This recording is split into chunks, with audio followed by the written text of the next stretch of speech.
অধিকাংশ মানুষই জানে না একটা আস্ত মুরগি এভাবে কেটে নিয়ে তারপরে ১ চামচ মরিচের গুঁড়া, 1/2 চামচ আদার গুঁড়া, 1/2 চামচ রসুন বাটা, 1/2 চামচ জিরা বাটা, ১ টেবিল চামচ টক দই আর ১ চামচ মিক্স মসলা দিয়ে একটু ফুড কালার দিয়ে মসলাটাকে মাখিয়ে আস্ত মুরগিটার গায়ে ভালো করে মসলাটাকে লাগিয়ে এইভাবে রেস্টে রেখে দিতে হবে ১ ঘন্টার জন্য।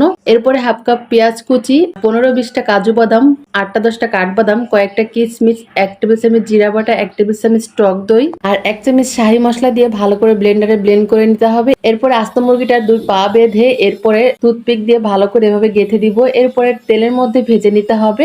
ওই তেলের মধ্যে আবারও কিছুটা পেঁয়াজ ভেজে বেরেস্তা বানিয়ে নিলাম। এরপরে বেটে রাখা মশলাটা দিয়ে কিছুক্ষণ ভেজে নিব আর কিছুটা আস্ত মশলা, লবণ, মরিচের গুঁড়া, একটুখানি পানি দিয়ে মশলাটাকে ভালো করে কষিয়ে নিয়ে এরপরে মুরগিটা দিয়ে কিছুক্ষণ কষাতে হবে। তারপরে দিয়ে দিব পরিমাণ মতো দুধ।